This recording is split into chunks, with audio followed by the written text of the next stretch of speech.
I've never been one to take the bus late at night. It's not that I'm afraid of the dark or anything, but there's always been something unnerving about the empty seats, the dim lights, and the distant hum of the engine as it moves through the deserted streets. But that night, I had no choice. My car had broken down outside my office, and I'd just missed the last train. The only option left was the late bus, the one that ran once every hour, long past the time when the city was asleep. I remember glancing around the empty bus stop, lit only by a flickering street lamp. The cold wind bit at my face, and I kept checking my phone, watching the minutes tick by. Finally, I heard it, the low rumble of the bus engine, growing louder as it rounded the corner. The bus pulled up, its brakes hissing, and the doors creaked open. I stepped inside, flashing my bus pass at the driver. He gave me a brief, disinterested nod, his face hidden beneath the brim of a cap. The bus was nearly empty, except for a few scattered passengers, each keeping to themselves. I took a seat towards the middle, near the window, hoping to zone out for the ride home. The bus lurched forward, and I watched the city lights blur past. As the minutes ticked by, I couldn't shake the feeling that something was off. Maybe it was the quiet. There was no usual chatter, no music leaking from someone's headphones, just the droning hum of the engine. I glanced around. There was a man in a worn-out jacket sitting a few rows ahead of me, hunched over with his head down, like he was trying to sleep. Across the aisle, an older woman stared straight ahead, her eyes wide and unblinking. And then there was a girl, maybe in her 20s, sitting a few seats behind me, nervously clutching her bag. As the bus rolled through a particularly empty stretch of road, the driver made an unexpected turn. I knew this route well enough to recognize that we weren't supposed to turn there. My heart skipped a beat. I leaned forward, trying to see the driver's face in the rearview mirror, but the brim of his cap still hid his eyes. I debated whether I should speak up, but just as I was about to, the girl behind me whispered, "Do you know where he's going?" I turned to look at her, and she seemed just as nervous as I felt. Her eyes darted around, like she was afraid someone else might overhear. I shook my head and said, "No, but it's not the usual route." She bit her lip, glancing towards the front of the bus. "I've been on this bus before, and he never takes this turn. Something's not right." I nodded, trying to keep my voice steady. Maybe we should ask him. Before we could act, the bus made another sharp turn, this time into an alleyway that I knew for a fact wasn't on the route. The alley was narrow, the tall buildings on either side casting long shadows that seemed to swallow the bus. The streetlights were dim, barely illuminating the graffiti-covered walls. The bus came to a sudden stop. The few of us still awake exchanged uneasy glances. Then, without warning, the lights inside the bus went out. A murmur of panic rippled through the remaining passengers. I could hear the older woman's breathing grow faster, and the man in the jacket shifted in his seat. I stood up, my pulse quickening, and called out, "Hey, driver, what's going on?" He didn't answer. I took a step towards the front of the bus, but then I heard a noise behind me, like something scraping against metal. I spun around and saw the man in the jacket standing up, his face hidden into the shadows. He wasn't looking at me. His attention was fixed on the back door of the bus. The girl behind me let out a small gasp, and I turned to see what she was staring at. In the darkness, I could just make out the outline of someone outside, standing right next to the rear exit, tapping on the glass. It was too dark to see their face, but their silhouette was tall and unnaturally thin, their movements slow and deliberate. The tapping grew louder, more insistent, and then stopped, just as suddenly as it began. Without thinking, I rushed towards the driver, hoping he could explain what was happening. But when I reached the front, my blood ran cold. The driver's seat was empty, the door still shut. There was no sign of him, no sound except for the nervous murmurs behind me. How did he get out?" the girl stammered, her voice barely above a whisper. "I don't know," I replied, trying to keep my fear from spilling over. "But we need to get out of here." I turned to the man in the jacket, who was still fixated on the back door. "Hey, we need to leave," I shouted, but he didn't react. It was as if he couldn't hear me, like he was in some sort of trance. I grabbed the emergency lever by the front door, hoping to pry it open, but it wouldn't budge. Panic set in and I turned to the girl. "Help me with this." Together we yanked at the lever, and finally the door creaked open. A rush of cold air hit us, and I motioned for the girl to go first. She hesitated, glancing back at the other passengers, but I urged her on. "We can't help them if we stay here." She nodded and jumped out onto the pavement. I was about to follow when I heard the older woman's voice, a desperate whisper, "Don't leave me here." I turned back to see her standing, clutching her purse with trembling hands. I reached out to help her, but as I did, the figure outside the back door moved, slamming a hand against the glass with a force that rattled the entire bus.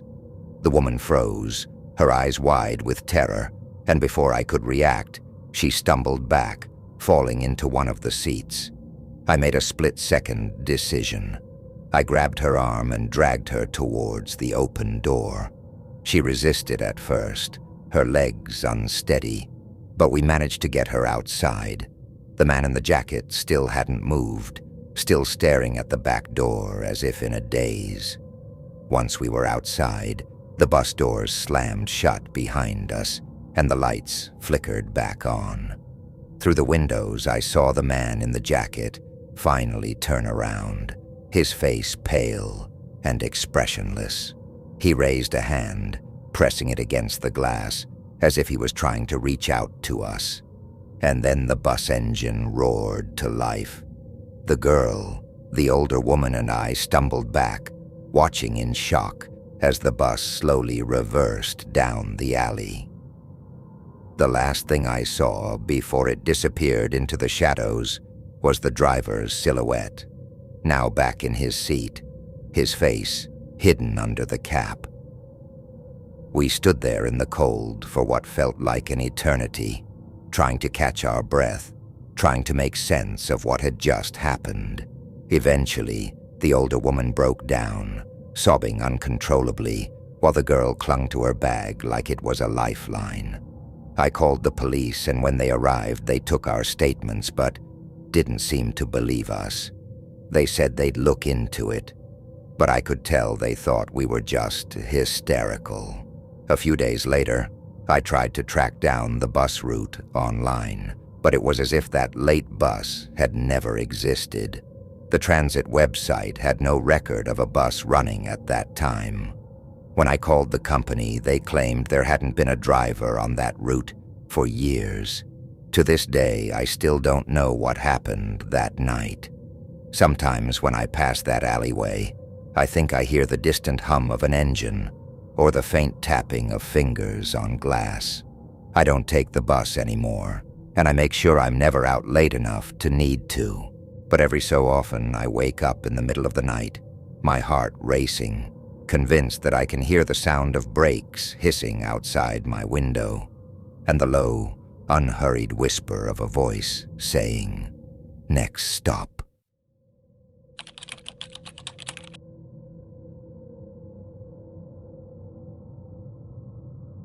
I never thought much about using dating apps. Like everyone else, I'd scroll through profiles, swipe right on the ones that seemed interesting, and chat with a few. It was all harmless, or so I thought. But what happened to me made me question every interaction I'd ever had online. It started with a match that seemed too good to be true. Her name was Lila. She had a simple, genuine smile, and her profile was free from the usual cliches. No loves to travel or foodie at heart, just a few lines about her love for photography and books. Our conversation flowed easily. She shared pictures of her dog, and I'd send pictures of the places I visited on my weekend hikes. But there was something odd. Lila never wanted to video chat or talk on the phone. She'd make excuses like bad reception or a busy schedule. When I'd suggest meeting up, she'd always push it to the next weekend. I shrugged it off at first. Maybe she was just shy or cautious. One Friday night, after a couple of weeks of messaging back and forth, she sent me a photo of herself, different from the usual ones on her profile. She looked more vulnerable, sitting on a windowsill, looking out into the rainy night. It felt intimate. I commented on how beautiful the view was, and she replied with, "I wish you were here." It was the first time she'd said anything like that, and my heart skipped a beat. She then asked if I could come to her place the next night, adding her address without me even asking. I should have been more cautious, but by then, I felt like I knew her. I drove to the address she gave me, a small rundown house on the edge of town. The area was eerily quiet. As I knocked on the door, there was no answer, but the door creaked open slightly. "Lila?" I called out. No response. The living room was sparse, furniture covered in white sheets, like no one had lived there for a long time. My gut told me to leave, but then I heard it, a faint sound, like a whisper, coming from upstairs. Against my better judgment, I followed it. The upstairs hallway was darker, colder, and I felt my skin prickling with unease. At the end of the hallway, a door was slightly ajar. The whispering grew louder, more distinct. It was Lila's voice, but she was speaking too fast for me to understand. I pushed the door open, and there she was, sitting on the floor, facing the window, just like in the photo she'd sent. I called her name again, but she didn't turn. When I stepped closer, I realized she was repeating the same phrase over and over, but in a low, rapid murmur. "He's watching. He's watching. He's watching." I reached out, intending to touch her shoulder, but she jerked away before I could make contact. Suddenly, she went silent. The only sound was the heavy rain hitting the window pane. She finally turned to face me, her eyes wide with terror. "You shouldn't have come," she whispered. "He'll think you're me." Before I could ask what she meant, there was a loud bang from downstairs. I spun around, my heart racing, and in the dim hallway light, I saw a shadow moving at the bottom of the stairs. The sound of heavy boots echoed through the house, growing closer. My mind went blank with fear, and I bolted down the stairs, crashing into the front door in my desperate attempt to escape. I looked back just once. Lila wasn't following me. I jumped into my car, my hands shaking as I fumbled with the keys. As I sped away, I glanced in the rearview mirror and saw a figure standing on the porch, staring after me. It wasn't Lila. It was a tall, thin man with a distorted smile on his face, his eyes following my car until I turned the corner. I drove around town aimlessly, trying to calm down, trying to make sense of what had just happened. I pulled into a gas station and tried to look up Lila's profile, but it had vanished. Her messages, photos, everything was gone, like she had never existed. Panicking, I went back to the address, but the house looked even more abandoned than before. The windows were boarded up and the front door was locked shut. I couldn't believe it. It was as if my entire interaction with her had been erased. For days, I couldn't shake the feeling that someone was watching me. I'd catch glimpses of a figure out of the corner of my eye, tall, thin, always just far enough away that I couldn't make out any details. The paranoia got so bad that I installed cameras around my apartment. One night, as I was reviewing the footage, I saw it, clear as day. The same man, standing outside my window, looking directly at the camera. He didn't move, didn't try to hide. He just stood there for what felt like hours. I called the police, but by the time they arrived, he was gone. They took my statement but seemed skeptical, suggesting it might be a prank or someone I knew. The sightings didn't stop. He'd be outside my workplace, across the street from my favorite cafe, standing in the shadows near my building. I stopped going out, quit my job, and even moved to a different part of town. But it didn't matter. He always found me. The last time I saw him, I was lying in bed, trying to convince myself that it was all in my head. I heard a creak outside my window and forced myself to look. There he was, standing in the pouring rain, that same twisted smile on his face. But this time, he held something, a small photo. It was the picture Lila had sent me, the one of her sitting on the windowsill. I shut the blinds and haven't opened them since. The police don't believe me. My friends think I'm losing my mind. But I know what I saw. I know he's still out there, watching, waiting. And sometimes, when the house is quiet and the rain is pouring, I hear a faint whisper, like a voice carried on the wind. He'll think you're me.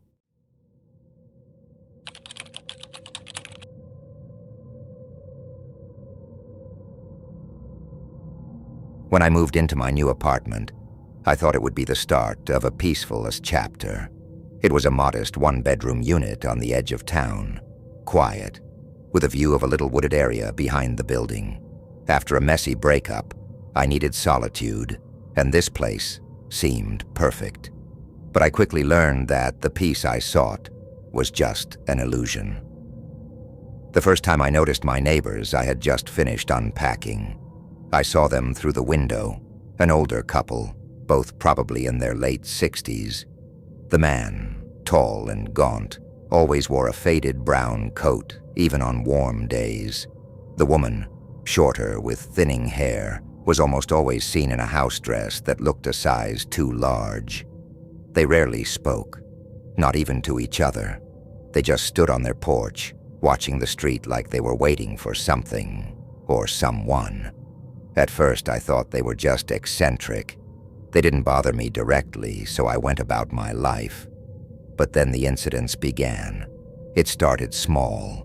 Things like finding my trash can overturned or hearing faint scratching noises at my door late at night. I figured it was raccoons or stray cats and brushed it off. One evening, I returned from a late shift and noticed something strange. The light on my porch, which I always left on, was out. As I fumbled with my keys, I glanced over and saw the couple standing on their porch, staring at me. They didn't move, didn't acknowledge my wave, just stared. It was unnerving, but I told myself they were probably just lonely and curious about their new neighbor. The next morning, I found a small, crude drawing slipped under my door. It was a sketch of my apartment, complete with a little figure standing by the window, me. My first instinct was to confront the couple, but I couldn't prove it was them. Instead, I asked the building manager, Steve, about them. He hesitated before speaking. "They've been here a long time," he said, avoiding my gaze. "They don't cause trouble, but, well, just keep to yourself." His vague response made me even more uneasy. As the days went on, the strange occurrences escalated. At night, I'd hear footsteps pacing outside my door, slow and deliberate, stopping right in front of my apartment. I'd look through the peephole, but the hallway would always be empty. One time I found muddy footprints leading from their apartment to mine, then back again. I tried to ignore it, telling myself it was all in my head. But then came the night I woke up to a sound outside my bedroom window. It was a faint tapping, like someone gently knocking on the glass. My heart raced as I crept towards the window, moving the curtain just an inch. And there, standing on the other side, was the old man. He wasn't looking directly at me. His eyes were shut tight, and his head was tilted back, like he was listening for something. I stumbled back, my hands shaking, and when I looked again, he was gone. I barely slept that night, and the next morning I called the police. They took my statement, but when they knocked on the neighbor's door, no one answered. They assured me they'd keep an eye on things, but I could tell they didn't take it seriously. For a while, things went quiet. I thought maybe they'd gotten the message and decided to leave me alone. But then, one night, as I was dozing off, my phone buzzed. It was an anonymous text message with a photo attached. My blood ran cold when I opened it. It was a picture of me, taken through my living room window, clearly from a distance, but close enough to recognize my face. I called the police again, but there wasn't much they could do. They told me it could be a prank and suggested installing security cameras. So that's what I did. I placed a couple of cameras around my apartment, one by the front door, another facing the back window. 2 nights later, I reviewed the footage. Most of it was uneventful, just shadows and passing cars. But around 2 a.m., I caught something that made my skin crawl. The footage showed the woman from next door, standing in my backyard, staring directly into the camera with a blank expression. She stood there for nearly 20 minutes before walking back to her side of the property, disappearing into the darkness. I showed the footage to Steve, hoping he'd finally do something, but he just shook his head. "They're harmless," he mumbled. "You should let it go." "How is this harmless?" I snapped, but he just walked away. The next night I heard the footsteps again, low and deliberate, but this time they didn't stop at my door. They moved past my window and then around the back of the building. I watched the live feed from my cameras, waiting to see them appear, but the screen stayed empty. The footsteps grew fainter, then stopped altogether. Just as I was about to shut off the monitor, a notification popped up, a motion alert from the front camera. I clicked on it, expecting to see the couple, but instead, it was a close-up of a note taped to my door. I waited until morning to check it. The note read, "We like watching you. He likes it too." I moved out the next day, not bothering to inform anyone. I left behind the cameras, the furniture, everything. I didn't care. I just needed to get out. I crashed on a friend's couch for a few weeks until I found another place across town. But it didn't end there. One night I received another message, this time with no number attached. It was just a photo of my new front door taken from the street. Beneath it was a short message, "Found you." I never saw the couple again, but I'm always looking over my shoulder, half expecting to see them standing in the shadows, watching, waiting. And every night, when the wind is just right, I hear a faint tapping at my window, like a distant echo from a place I wish I could forget.